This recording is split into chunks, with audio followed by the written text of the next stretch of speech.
अस्सलाम वालेकुम स्टूडेंट। आज की इस लेक्चर में हम डिस्कस करेंगे पार्शियल फ्रैक्शंस को और सबसे पहले हम इसकी एप्लीकेशन देखेंगे कि डेली लाइफ में इसका यूज़ किस तरह से है। ठीक है। सो एप्लीकेशन में जो पार्शियल फ्रैक्शंस है ये जो कंट्रोल सिस्टम इंजीनियरिंग है उसमें यूज़ होता है। कंट्रोल सिस्टम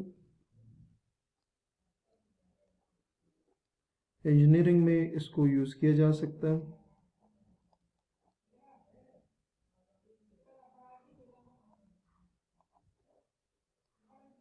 ठीक है, कंट्रोल सिस्टम इंजीनियरिंग में इसको यूज़ किया जाता है। उसके अलावा फिज़िक्स में भी इसको यूज़ किया जा सकता है। ठीक है। सो इसकी डायरेक्ट एप्लीकेशन तो उस तरह से नहीं है हमारी डेली लाइफ में, लेकिन इन कंट्रोल सिस्टम इंजीनियरिंग और उसके अलावा फिज़िक्स में इसको यूज़ किया जा सकता है। ठीक है। और फिज़िक्स में इसको पार्शियल फ्रैक्शन को यूटिलाइज किया जाता है डिफरेंशियल इक्वेशंस को सॉल्व करने के लिए। ठीक हो गया। अच्छा, अब आ जाते हैं कि बेसिकली पार्शियल फ्रैक्शंस हम किस तरह से मैथ्स में यूज़ करते हैं। ठीक है। अच्छा स्टूडेंट, आपने प्रीवियस जो क्लासेस हैं, छोटी क्लासेस, वहाँ आपने ये बात सीखी हुई है कि आप क्या करते हो, टू और more than to rational fractions को आप क्या करते हो, ऐड करके उसको एक सिंगल रैशनल फ्रैक्शन में कन्वर्ट करते हैं। ठीक है। लेट्स से मैं अगर बात करूं कि मेरे पास दो फ्रैक्शंस हैं जिसको हम कहेंगे कि ये दो रैशनल्स हैं, रैशनल फ्रैक्शंस हैं। ठीक है। हम आगे जाके रैशनल को भी डिस्कस करेंगे कि रैशनल फ्रैक्शंस क्या होते हैं। और 2 डिवाइडेड बाय x प्लस 2।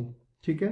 तो अगर मैं इन दोनों को ऐड करूं तो मेरे पास एक सिंगल फ्रैक्शन आएगी जो कि इक्वल होगी 3x into x minus one into x plus 2। ठीक है। ये आपने सीखा हुआ है कि रैशनल फ्रैक्शंस को दो या दो से ज़्यादा को ऐड करें तो एक सिंगल फ्रैक्शन आती है। ठीक है। और इसके अलावा आप अगर दूसरी एग्जांपल देखें तो उसमें होगा 2 over x plus one over x plus one whole square is equals to, third भी आप चलें एक और इसमें ऐड कर देते हैं, प्लस इक्वल आएगा 3 over x minus two is equals to 5x square plus 5x minus three over x plus one whole square into x minus two. ठीक हो गया। तो आपने इसमें देखा कि ये तीन हमारे पास रैशनल फ्रैक्शंस हैं, हमने इनको ऐड किया तो हमारे पास एक सिंगल फ्रैक्शन आ गई है। ठीक है। सिंगल रैशनल फ्रैक्शन आप कह सकते हैं कि आ गई। ठीक है। अच्छा, अब पार्शियल फ्रैक्शन में हम क्या करेंगे, पार्शियल फ्रैक्शन में हम ये करेंगे कि रिवर्स प्रोसेस करेंगे। हमारे पास एक सिंगल रैशनल फ्रैक्शन गिवन होगी, हम उसको पार्शियल फ्रैक्शन की फॉर्म में कन्वर्ट करेंगे। ठीक है। मतलब कि लेट्स से मैं कह सकता हूँ कि अगर मेरे पास सिंगल रैशनल फ्रैक्शन गिवन हो तो हमने ये देखना होगा कि हमने किस किस रैशनल फ्रैक्शन को ऐड किया कि जिसकी वजह से ये रैशनल फ्रैक्शन हमारे पास आया। ठीक है। तो रिवर्स प्रोसेस करेंगे। पहले हमने क्या किया, डिफरेंट रैशनल फ्रैक्शन को ऐड करके एक सिंगल रैशनल फ्रैक्शन में कन्वर्ट किया। अब क्या करेंगे, इस सिंगल रैशनल फ्रैक्शन से हम दो या दो से ज्यादा रैशनल फ्रैक्शन में कन्वर्ट करेंगे सिंगल रैशनल फ्रैक्शन को। ठीक हो गया। अच्छा, अब उससे पहले हम डिस्कस कर लेते हैं रैशनल फ्रैक्शन की डेफिनेशन, कि जो रैशनल फ्रैक्शन होता है वो बेसिकली किसके इक्वल होता है। सो रैशनल फ्रैक्शन। ठीक है। अच्छा, रैशनल फ्रैक्शन में स्टूडेंट आपने देखा होगा कि हमारे पास फ्रैक्शन से पहले हमने एक चीज डिस्कस की थी, रैशनल नंबर डिस्कस किए थे। ठीक है। लेट्स से अगर हमारे पास P बाई क्यू आ जाए। ठीक है।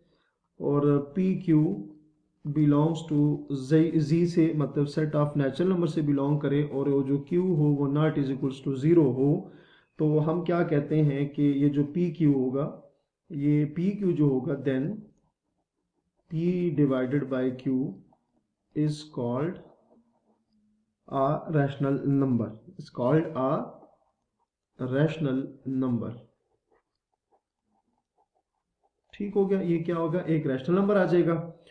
सही हो गया। अच्छा, सिमिलरली इसी तरह से ये तो हमने नंबर के लिए बात की ना। सिमिलरली आप कह सकते हो कि अगर सिमिलरली कि अगर आपके पास दो P F X and Q F X आ जाए, ठीक है। पी एफ एक्स भी क्या है, आपके पास पॉलिनोमियल है, और क्यू एफ एक्स, अब हम उधर हमने कहा था पी और क्यू क्या होंगे, सेट ऑफ इंटीजर में से बिलोंग करे, जबकि यहाँ पी एफ एक्स और क्यू एफ एक्स अब पॉलिनोमियल होंगे, और कंडीशन से क्या होगी कि Q F X not is equals to zero. Same उसी तरह जैसे Q not is equal to zero, यहाँ Q X not is equals to zero आ जाएगा, ठीक है।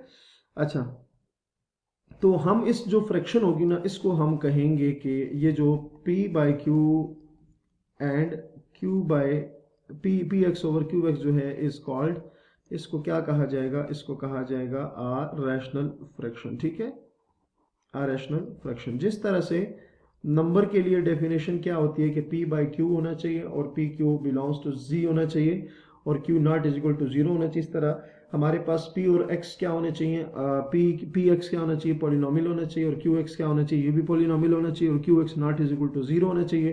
तो जो p x बाई क्यू एक्स आएगा हम इसको क्या कहेंगे, रैशनल फ्रैक्शन कहेंगे। सही हो गया। अच्छा, नेक्स्ट हम डिस्कस करेंगे कि प्रॉपर रैशनल फ्रैक्शन क्या होता है और इररेशनल प्रॉपर फ्रैक्शन और इम्प्रॉपर रैशनल फ्रैक्शन क्या होते हैं। सो पहला जो पॉइंट है वो है प्रॉपर रैशनल फ्रैक्शंस, प्रॉपर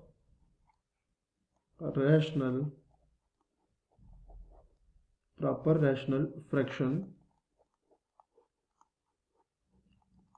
अच्छा, अब इसमें क्या होगा, कोई भी rational fraction, let's say P F X and Q F x, ठीक है, इज कॉल्ड, इसको प्रॉपर कहा जाएगा, is called a proper rational fraction, is called a proper rational fraction if degree of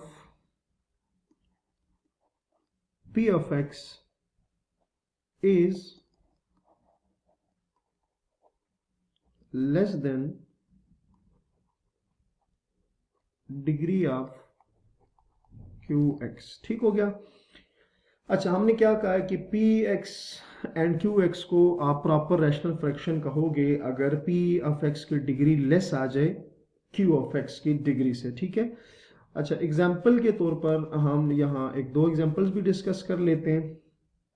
so let's say 3/x+1, ये आपके पास क्या आ गई, एक रैशनल प्रॉपर रैशनल फ्रैक्शन, क्योंकि जब ऊपर कांस्टेंट है ना, कांस्टेंट की डिग्री होती है जीरो, जबकि नीचे क्या आ रही है, 1 आ रही है एक्स की, सही है। तो ऊपर डिग्री जीरो आ रही है जबकि नीचे डिग्री 1 आ रही है, तो ये आपके पास क्या हो गया, ये आपके पास प्रॉपर रैशनल फ्रैक्शन हो गया। उसके अलावा अगर आप देखें 2x-5 ओवर x²+4, अगर यहाँ देखिए x की पावर 1 है जबकि इधर x की पावर 2 आ रही है, तो ऊपर की पावर लेस आ गई, नीचे की पावर ज़्यादा आ गई, तो इसका मतलब ये भी क्या है, प्रॉपर रैशनल फ्रैक्शन है। सो यहाँ तक आपको समझ आ गया होगा। अपना बहुत सारा ख्याल रखिएगा। अल्लाह हाफिज़।